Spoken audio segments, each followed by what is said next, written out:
Assalamualaikum warahmatullahi wabarakatuh. Perkenalkan, nama saya Della Aulia. Saya dari Fakultas Sains dan Teknologi, Prodi Biologi Universitas Islam Negeri Sumatera Utara.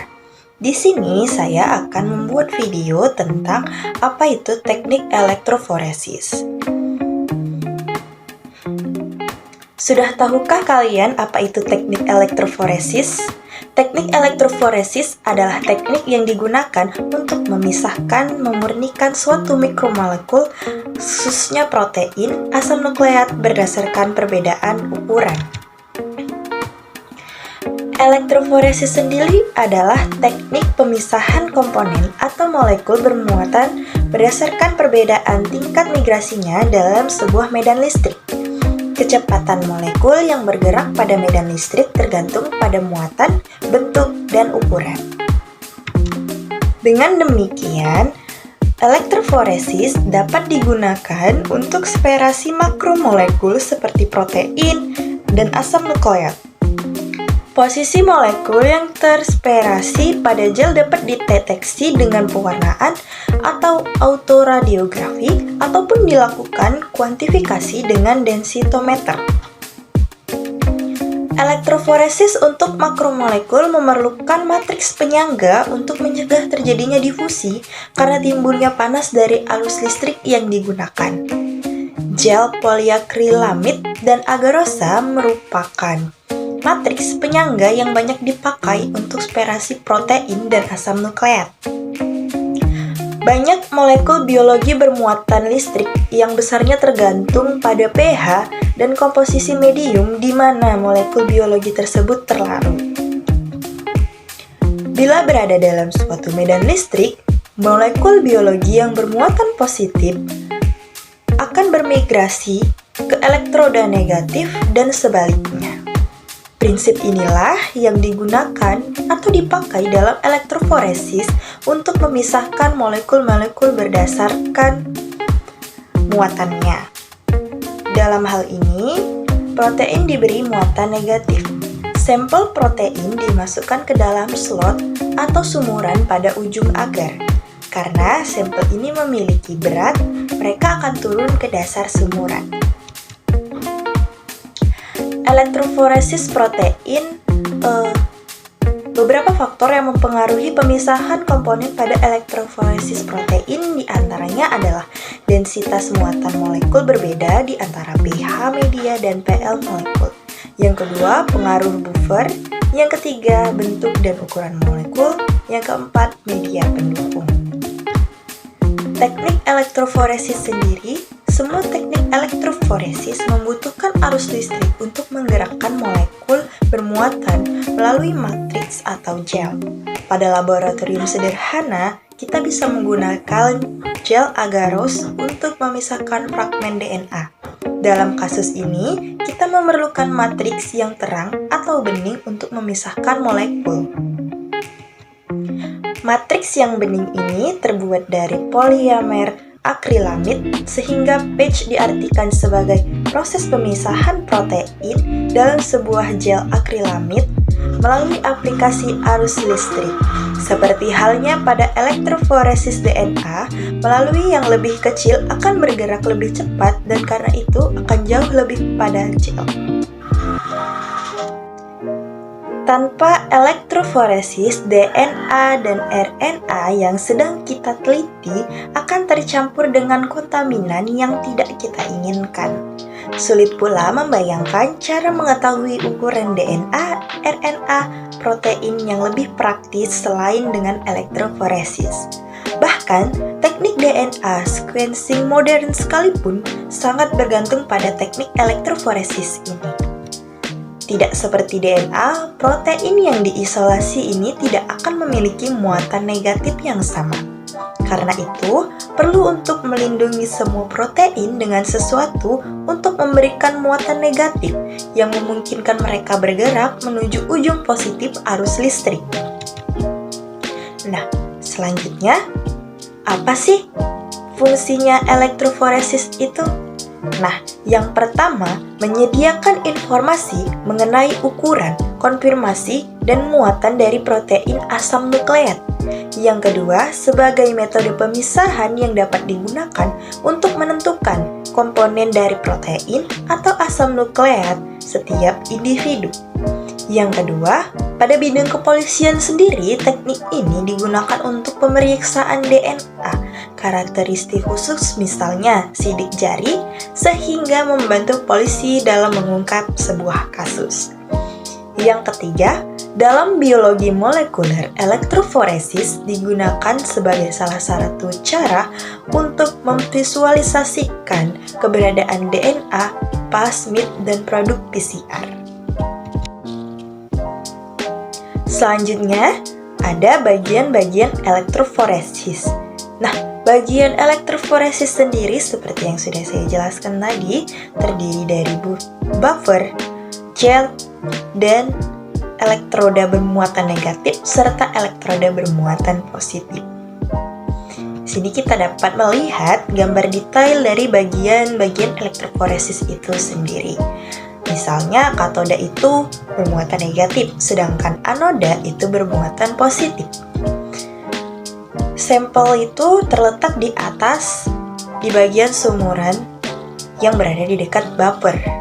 Kemudian dilapisi oleh plastik frame, kemudian di bawahnya terdapat cairan buffer. Nah, bagaimana cara kerja elektroforesis? Cara kerja elektroforesis diantaranya yang pertama, kita membuat 200 ml larutan buffer TAE 1 kali dengan cara mencampurkan 5 ml TAE 50 kali ke dalam 245 ml Aquades. Yang kedua, buat gel agarosa 1% dengan cara menimbang agarosa 0,2 gram untuk dilarutkan ke dalam buffer TAE 1 kali hingga volume 20 ml. Larutkan agarosa, didihkan hingga larut sempurna. Nah, cara yang ketiga, siapkan baki gel agarosa, lekatkan selotip di tiap ujung baki gel agarosa. Pastikan bahwa selotip melekat kuat dan tidak ada lubang pada masing-masing ujung baki. Yang keempat, pasang sisir elektroforesis di salah satu ujung baki gel agarosa dengan posisi hampir menyentuh dasar baki. Cara kelima, periksalah suhu larutan agarosa dengan cara menempelkan Erlenmeyer ke tangan. Jika suhunya sudah turun hingga sekitar 50-60 derajat Celcius, tambahkan 1 mikrolit ethidium bromid. Nah, di sini diberi peringatan bahwa gunakan sarung tangan karena bersifat karsiogenik atau bersifat merusak. Yang keenam, larutan agarosa dihomogenkan sebentar, kemudian tuangkan larutan ke dalam baki gel agarosa. Biarkan hingga larutan berubah menjadi gel yang padat.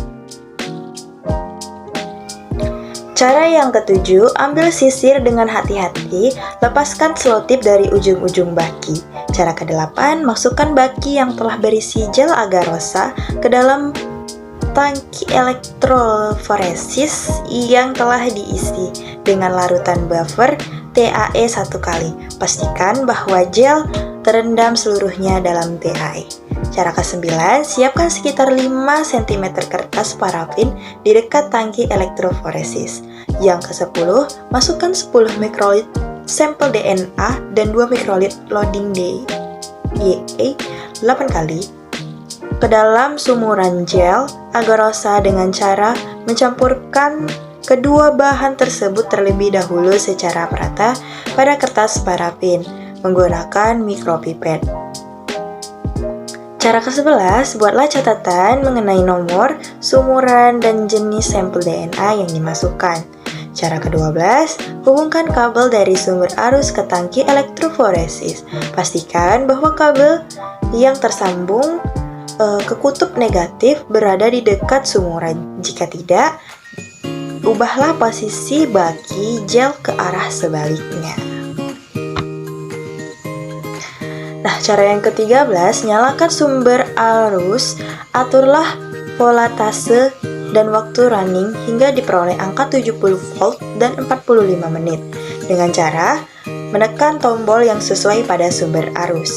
Yang ke-14, jalankan elektroforesis atau lakukan running dengan cara menekan tombol run pada sumber arus.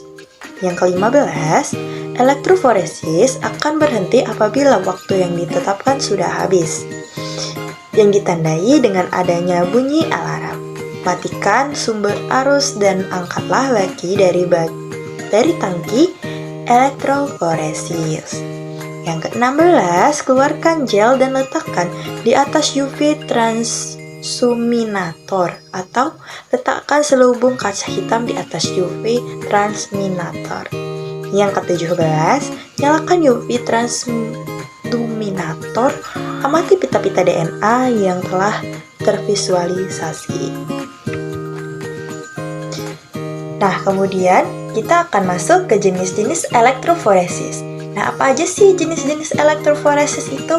Nah, yang pertama ada elektroforesis kertas, yang kedua ada elektroforesis gel, yang ketiga ada elektroforesis kapiler. Nah, elektroforesis gel itu seperti apa? Dalam laboratorium biologi yang biasanya digunakan adalah jenis elektroforesis gel. Menggunakan gel sebagai fase diam untuk memisahkan molekul-molekul. Awalnya, medium gel kanji digunakan sebagai fase diam untuk memisahkan biomolekul yang lebih besar seperti protein-protein, kemudian berkembang menjadikan agarosa dan polyisakramida sebagai gel media. Kemudian, elektroforesis gel agarosa didasarkan pada pergerakan molekul bermuatan dalam media penyangga matriks stabil di bawah pengaruh medan listrik. Nah, di samping ini ada contoh gambar dari elektroforesis gel, di mana mempunyai power supply, agarosa gel, negatif elektroda, yaitu yang bermuatan negatif. Kemudian ada waste loading with the DNA sample. Nah, di situ tempat untuk meletakkan sampel DNA yang ingin kita teliti. Kemudian, apa aja keunggulan dan kekurangan elektroforesis gel? Nah, keunggulan elektroforesis gel mudahnya mengamati reaksi kimia selama proses berlangsung. Itu yang pertama. Yang kedua, dapat ditangani dengan baik dan cepat. Yang ketiga, gel dari hasil percobaan dapat disimpan dalam kantong plastik dan didinginkan setelah percobaan, sehingga dapat dipakai untuk dokumentasi penting yang dapat dipelajari lebih lanjut di lain waktu dan beberapa kelebihan lainnya. Sementara kekurangannya, elektroforesis gel yaitu rawan terjadi kesalahan pada proses pemindahan campuran sampel ke dalam slot gel. Mengapa begitu? Karena slot gel ukurannya sangat kecil. Nah, kemudian ada sekilas tentang elektroforesis kapiler.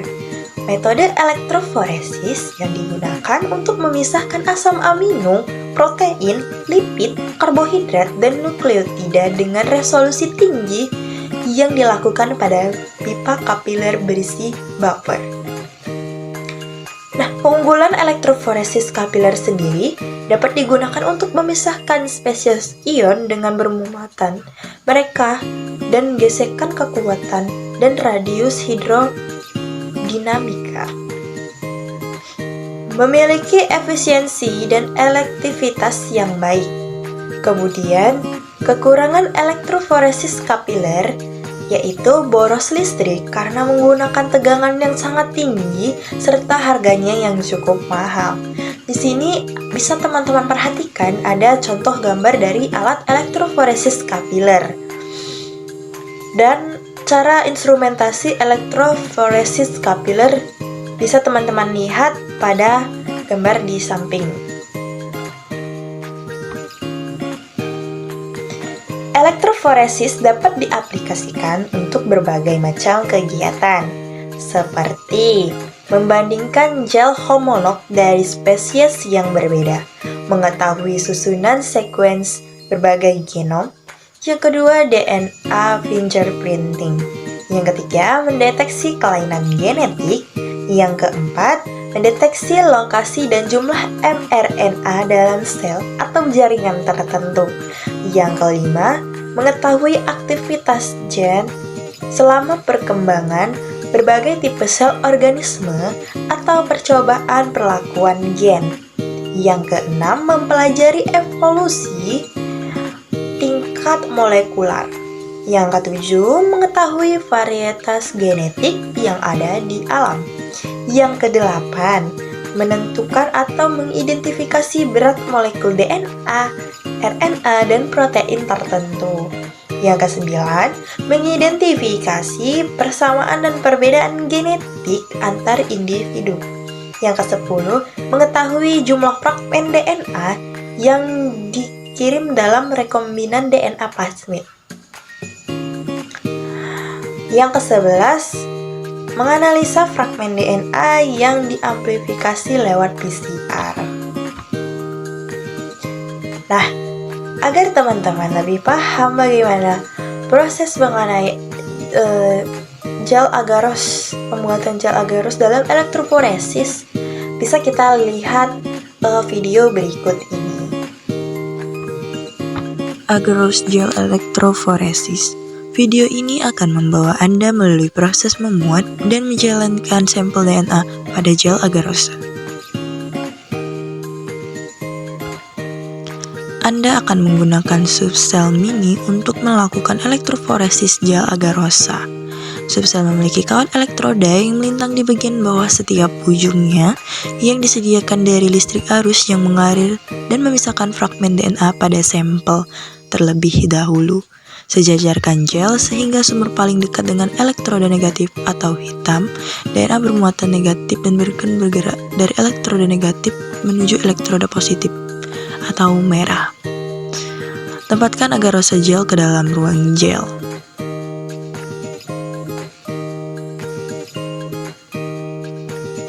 Tambahkan buffer berjalan elektroforesis ke reservoir di setiap ujung ruang gel dan tambahkan buffer ke dalam sumur dan ditutupi setidaknya 2 ml buffer.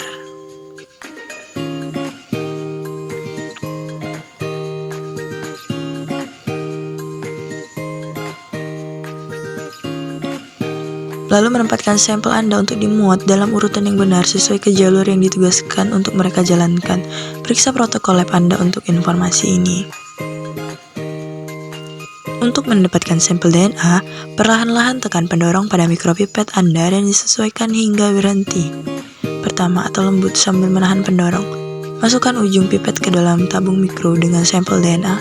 Letakkan ujung dekat dengan bagian bawah sampel, lalu lepaskan tombol pendorong secara perlahan. Saat memasukkan sampel, jagalah ujung pipet agar terus tegak lurus dan mengurangi resiko tertusuk dan tidak sengaja memecahkan permukaan buffer.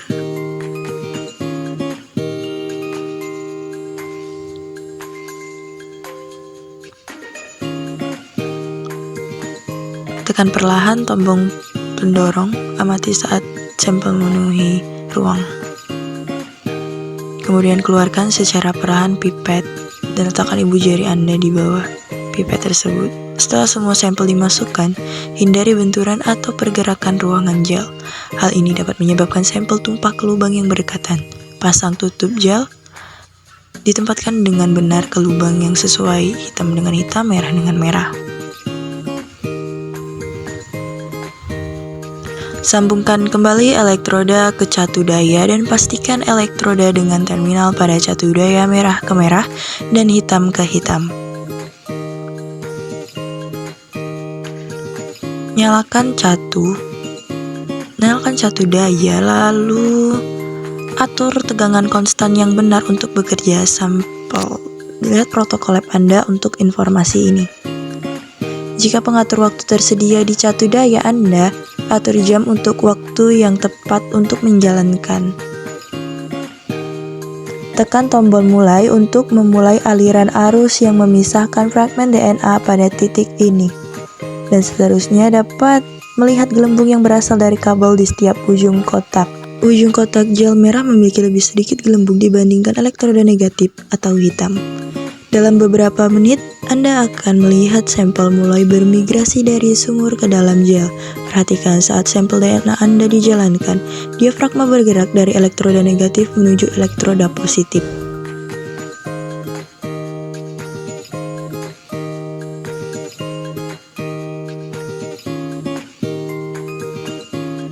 Di sini kita bisa lihat ya, gitulah proses dari elektroforesis tadi.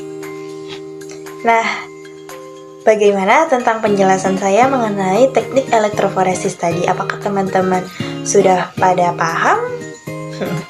Nah, mungkin itu saja yang dapat saya sampaikan mengenai teknik elektroforesis.